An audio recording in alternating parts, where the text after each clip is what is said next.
Down to Cape Town now. The Special Investigating Unit has finally lifted the lid on its investigation into the Digital Vibes matter. The communications contract cost Zweli Mkhize his job, and now the former Health Minister could face criminal charges. The SIU told Parliament today that Mkhize's resignation does not impact the investigation at all. For more, we're joined by eNCA's Lindsay Dentlinger in Cape Town. Hi, Lindsay. Great to chat to you. So, this report was handed to the President a while ago. He's never revealed its contents. He didn't act against Mkhize at the time. Of course, Mkhize resigned. So the SIU in Parliament today, what did they reveal? So, Sally, the Standing Committee on Public Accounts has for some weeks now tried to get the SIU as well as the Presidency to reveal some information regarding this report. And today the SIU is saying it was making an exception by doing so because, as you point out, the President has not revealed the contents of this report.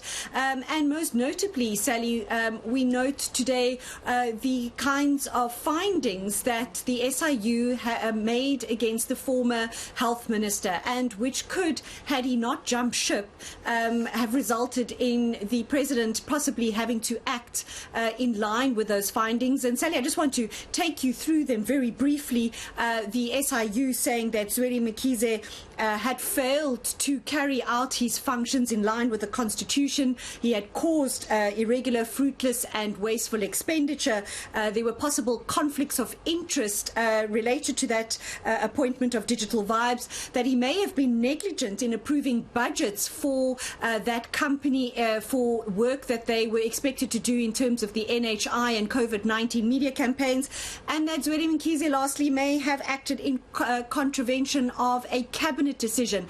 But Sally, it's the part that they pointed out that he may have committed actions of criminality. Those were the words used by the SIU today in Parliament. We know that they are loath to name and shame anybody and to give any indication of who might be falling foul.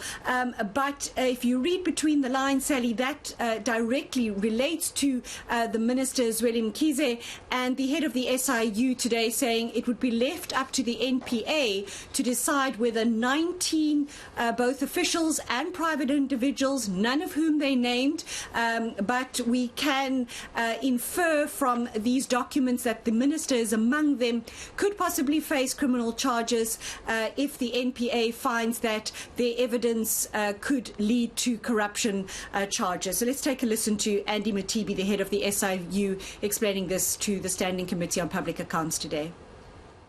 That statement that says may have committed a criminal act, we say so because we have found evidence pointing to criminal action. And that evidence was then referred by law to NPA. Together with the others, we have said that we've referred, I think we said we referred about 19, made 19 criminal referrals. 19 criminal referrals. So all of those parties that have been referred, the evidence will be evaluated by the NPA, and we are hoping that those charges that we indicate on slide 97, fraud, corruption, money laundering, that they would really be sustained and charges would be returned. SIU also making the point that the fact that the former Health Minister resigned doesn't mean this investigation stops here. Do you have more details on what it's revealed to date, and perhaps timelines on when we're likely to find out if criminal charges will in fact be laid? So, Sally, we know our counterparts, the investigative journalists at other media houses, have done great work in unearthing a lot of what we believe to be contained in that report. And I should point out that full report not tabled before Parliament, although many MPs want to see it. But what the SIU did share today and bears out what investigative journalists have already revealed, that Digital Vibes got this contract highly irregularly. The National Treasury did not approve any deviations. We know during this pandemic time, departments were allowed to apply to Treasury to deviate from tender procedures for services that they needed very urgently. But we know Digital Vibes was appointed back in 2019 already, originally to investigate, to carry out NHI-related media campaigns, and then that morphed into COVID-19 media campaigns. But the tender process was highly irregular. Although Treasury told the Health Department to get at least 10 bidders to bid for that contract, we now know only 2 did.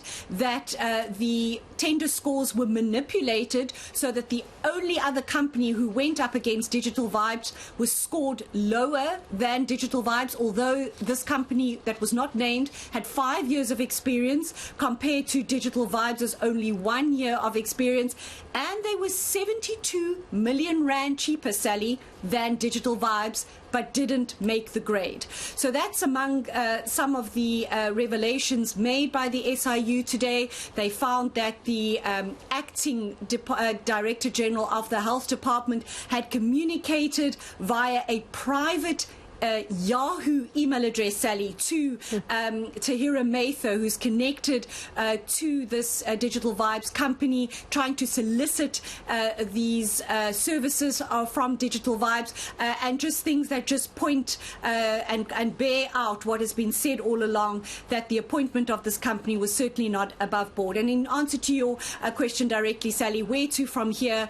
We know that assets have been frozen, 22 million rand across 10 bank accounts. 11 million rand of the money that was paid out has been returned, and the SIU returned to the special tribunal on the 16th of this month, Sally, to ask the tribunal to allow for case management in this matter, and obviously to take matters forward as regard freezing of the assets and returning of the money, because that's really 2 crucial aspects that the SIU want to see happening. Here's the SIU head, Andy Mutibi, again.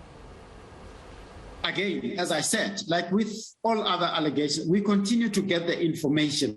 Even after we submitted the final report relating to the digital vibe that we submitted to the president on the end of June, there are still allegations that are coming in, and we are looking at that, and we will be pronouncing. Well, in the report, we did qualify that although this is the final report, but should evidence come our way, which indicates into further areas, we will continue to look at that, and we are doing so. All right, we'll leave it there, and thank you so much. It's one we continue to watch, and thank you very much for those updates from Parliament today, Lindsay Dentlinger.